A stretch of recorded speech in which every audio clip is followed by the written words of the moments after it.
Segue-me, foi mais ou menos o que Elias disse a Eliseu. Não falou, não é? Mas foi através de um gesto.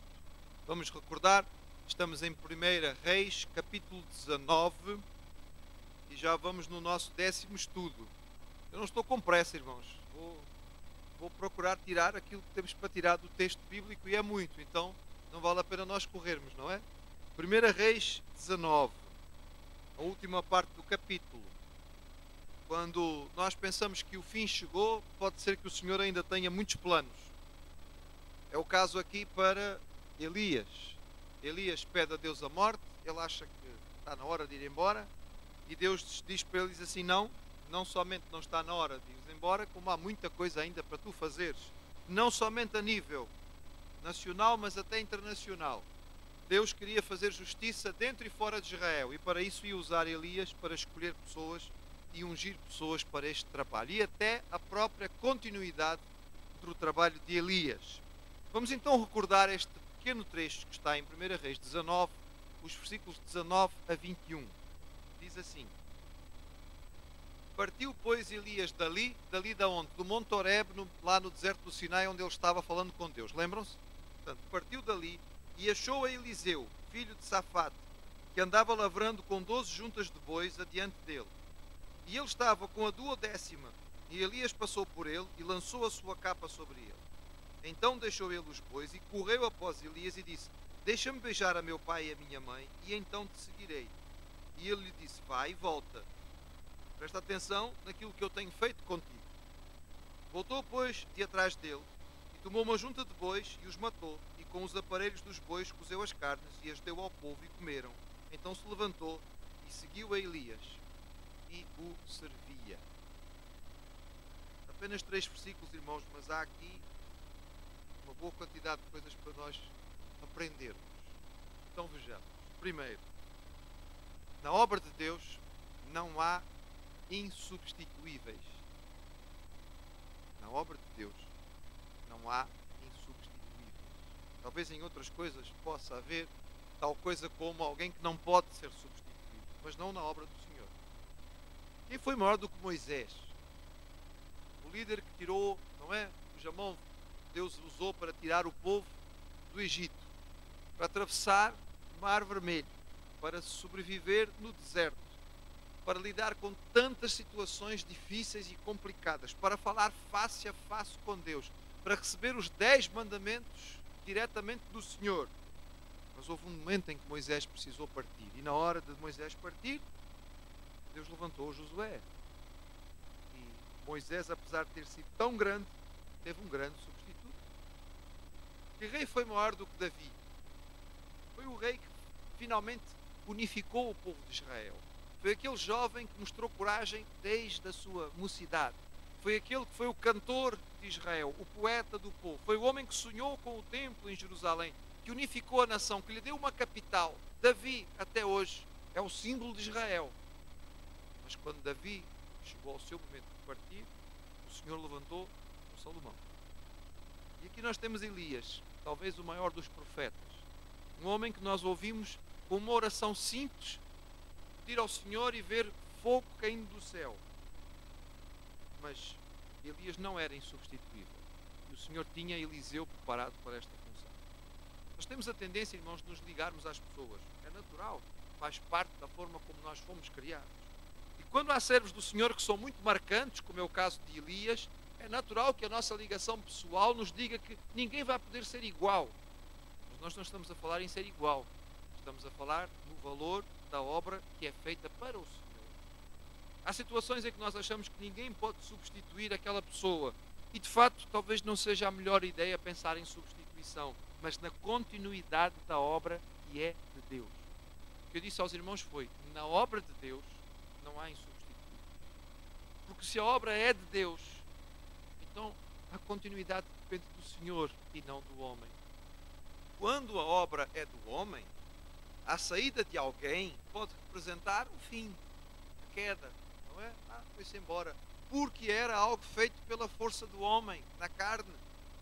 Mas se a obra for do Senhor, se for feita no Espírito, o Senhor vai manter a obra de pé, porque é o seu interesse, é o seu desejo, e o Senhor vai dar continuidade.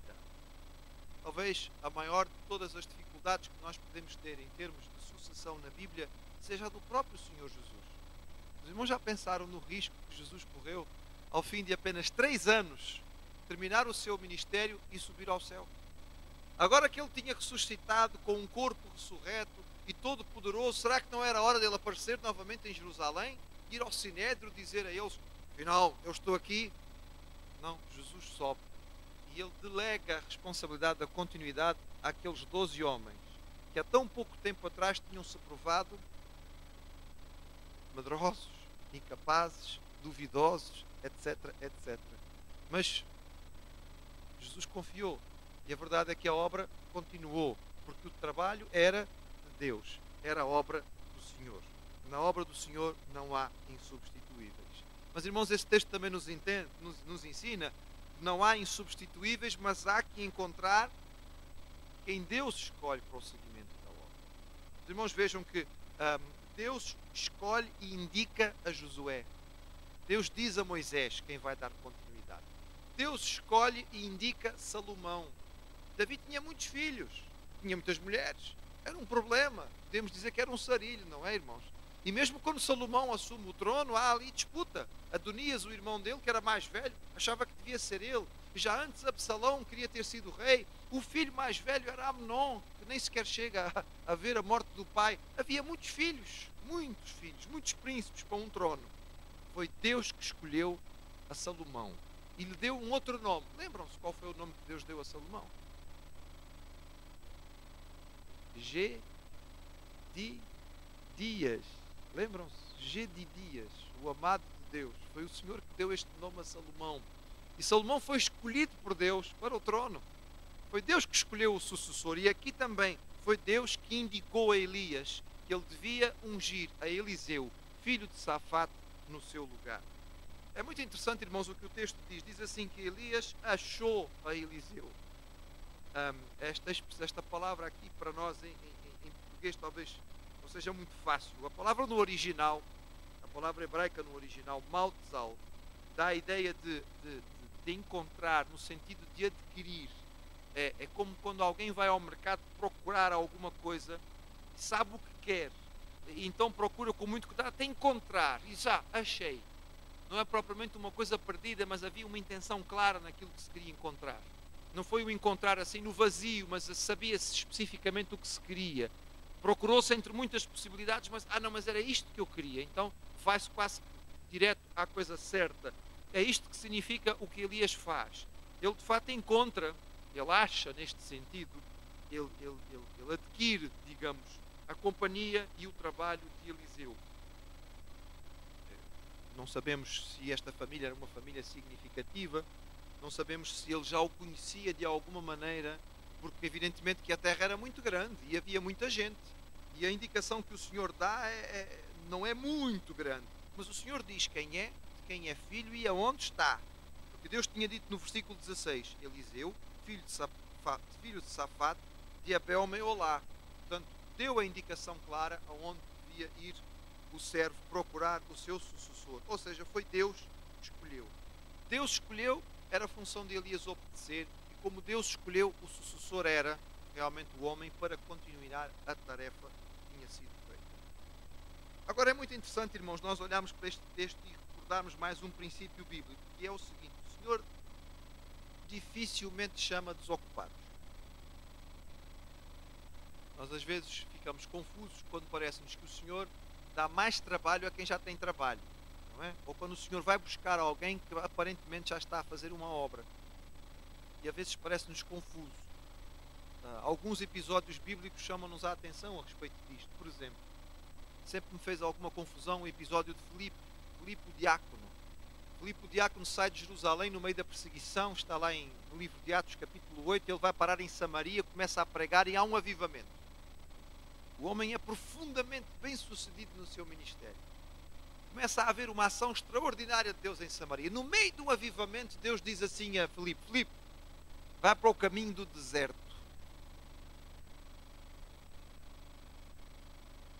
Não tem aí ninguém desocupado que possa ir. Eu tenho tanta coisa para fazer aqui. Estou cheio de trabalho. O Senhor vai me chamar a mim. deve haver mais alguém aí na lista que não esteja a fazer nada. Mas não, o Senhor parece que não chama desocupados, Ele chama aqueles que estão no trabalho.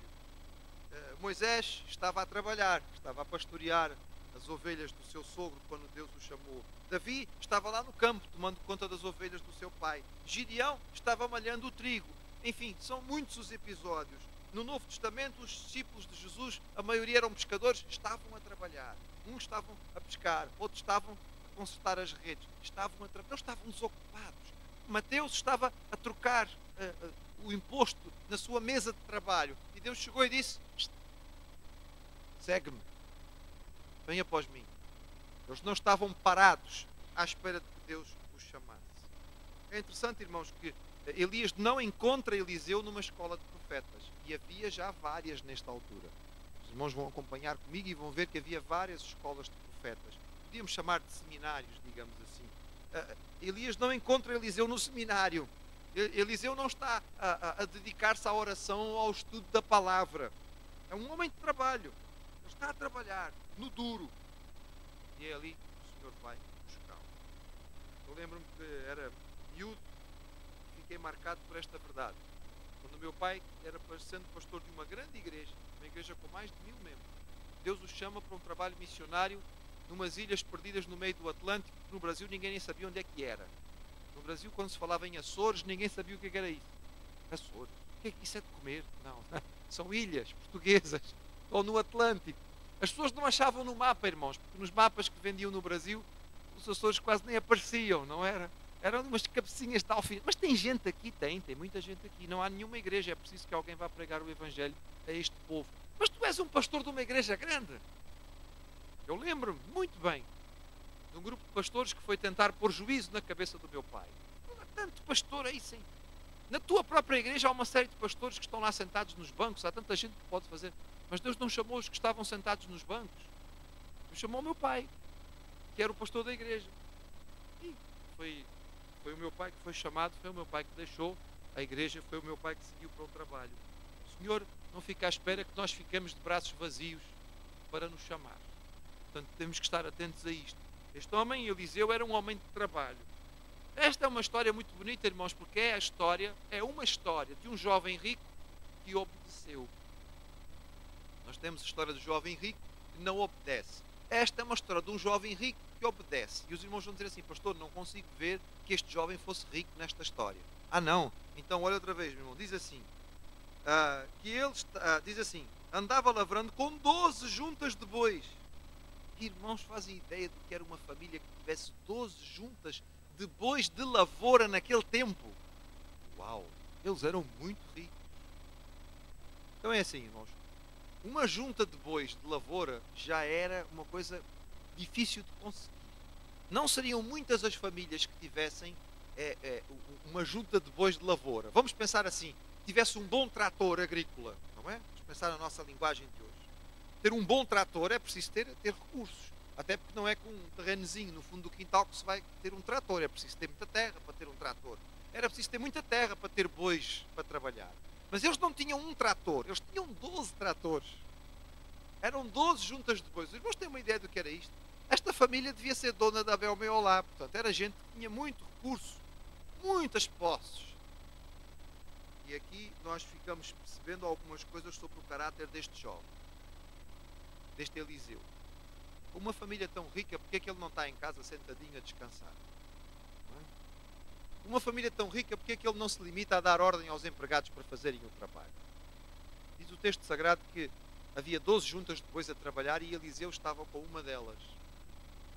Eu não sei se os irmãos já viram, aqui eu presumo que há irmãos aqui que já tenham visto alguém a lavrar com bois. Já não é muito comum na nossa terra. Hoje em dia usa-se tudo mecanizado.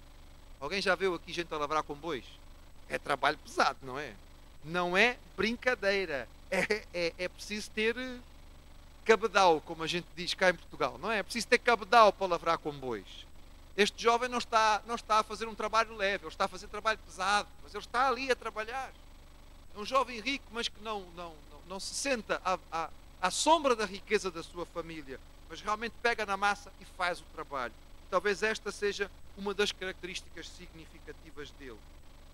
Ele podia perfeitamente ter deixado aproveitar-se da abastança da família, mas não o faz. E quando o profeta o chama, ele deixa o trabalho sem pestanejar. Devemos entender o que isto significou, irmãos. O convite de Elias significava que Eliseu tinha que abandonar a riqueza da sua família e qualquer pretensão à herança. Ele ia ser um profeta, ele ia ser um seguidor do profeta. Ele não sabia exatamente como seria a sua vida, mas certamente não seria uma vida fácil. Entre outros aspectos, é muito provável, quase de certeza absoluta, Eliseu sabia que Elias era um homem perseguido. Tinha a cabeça a prémio. Jezabel tinha mandado matá-lo. Confortável, não é? Sair de uma casa rica, com uma perspectiva de uma herança abastada, para ir andar por aí a esconder-se, sendo servo de um profeta que tem a cabeça a prémio. É este o desafio que é feito, irmãos. É este o convite. Por isso é que eu digo aos irmãos, esta é a história do jovem rico que deu certo. O outro, lá do Evangelho, disse não. A riqueza pesou no seu coração. Este imediatamente abriu mão e seguiu. Estava pronto para ir e para acompanhar aqui o servo do Senhor que o tinha convocado. Ele deixa tudo, terra, criados, colheitas, mercados, porque certamente havia muita coisa para tratar, para seguir o chamado que lhe foi dado por Eliseu. Elias era um homem de poucas palavras, ao que parece. Elias era um homem de atos e era um homem de ações dramáticas. Vejam que ele não discursa com Eliseu, ele não senta com Eliseu para debater os prós e os contras, não é? Eles não sentam ali para conversar a respeito de, olha, eu tenho aqui uma proposta para te fazer, isto vai ser assim, assim, assim. Ele chega, tira a capa, coloca a capa sobre os ombros de Eliseu. É uma forma dramática de dizer, estou a convocar-te para assumir esta responsabilidade. Estás pronto para vestir o meu casaco? Estás pronto para vestir o meu ministério? E diante disto, Eliseu aceita, não é? Aquilo que foi colocado diante dele. Nós não sabemos se havia algum contato entre eles anterior. Naquele tempo não havia telejornal, nem jornal, nem revistas, para saber qual era a cara de Elias. Talvez Eliseu tivesse ouvido a descrição, diz o texto sagrado, que Elias vestia-se com roupas um bocado rústicas, não é? Talvez isto fosse o suficiente. Ou então, creio que talvez isto seja mais fácil de entender, Eliseu foi escolhido por Deus porque era um homem com sensibilidade espiritual. E a aproximação de Elias, ele percebe que está ali um homem cheio do Espírito de Deus. Vamos recordar, irmãos, que isto é Antigo Testamento. O Espírito Santo não está distribuído entre o povo do Senhor. Ele é dado de forma muito seletiva, a alguns em especial. Então, quando o homem de Deus, cheio do Espírito, se aproxima, dá para perceber. E Eliseu entende o que este homem é e o que isto significa. Diria aos irmãos que mais ou menos aquilo que falamos há poucos dias sobre o jovem rico. Muitas vezes ficamos impressionados com aquilo que Jesus pede ou exige dele. E esquecemos de ver aquilo que Jesus oferece a ele. Jesus realmente lhe pede que ele venda a sua riqueza e que o siga. Mas Jesus oferece ao moço rico um lugar entre os seus. Um lugar entre os seus discípulos. Um lugar entre os seus apóstolos. E Elias faz este convite a Eliseu. E Eliseu parece entender o desafio que lhe é feito. E ele vai. É interessante, irmãos, porque a resposta de Eliseu aqui pode ser às vezes confundida com outra que aparece no Evangelho, especificamente contada por Lucas, no qual um jovem pede a Jesus para ir despedir-se da sua família. É claro, irmãos, que nós temos que perceber que os contextos são diferentes e que certamente a atitude dos corações foi outra. Porque a resposta que Jesus dá ao jovem no Evangelho dá a entender claramente que aquele jovem não apenas queria despedir-se da sua família, mas que a sua família estava em primeiro lugar no seu coração. E que a sua despedida não seria uma despedida rápida. Na verdade, ele está querendo ir tratar dos assuntos da sua família. Provavelmente ele está pensando em, deixa eu organizar aqui as coisas, para que eu vou seguir Jesus, mas se isto não funcionar, eu deixo aqui a porta aberta, digamos assim, não é? Mas não é o caso de Eliseu. Eliseu, de fato, ele quer apenas informar aos seus pais. Ele está preocupado com os seus pais. Ele não quer simplesmente desaparecer. Ele vai lá e diz, olha, tive este desafio, fui chamado por Deus, eu entendo que este chamado é importantíssimo e eu vou seguir. E desta maneira fechar este ciclo. Mas é muito interessante o que ele faz ao fechar o ciclo, irmãos. Porque ele faz aquilo que nós poderíamos chamar de queimar as pontes. ou queimar os navios. Se os irmãos conhecem a história famosa, não é, do navegador espanhol que chegou lá do outro lado, Cortés, quando ele desembarcou num mundo novo e com o sonho de conquistar um império e de conquistar ouro e etc e tal, ele mandou queimar os navios. Quando os navios estavam a ser queimados e os seus companheiros ficaram apavorados, ele disse assim: só temos uma hipótese, é ganhar ou ganhar, não é? Diz a história que possivelmente foi uma cópia daquilo que Júlio César fez quando chegou à Bretanha. Há controvérsias, mas o fato desta história é muito simples, irmãos, é o seguinte: não há retorno. Ele estava a lavrar com uma junta de bois, eram os bois com que ele estava acostumado a trabalhar. O trabalhador precisa se acostumar aos bois e os bois ao trabalhador, porque senão vai ser uma guerra. Ele já estava acostumado, os animais já o conheciam e ele conhecia os animais.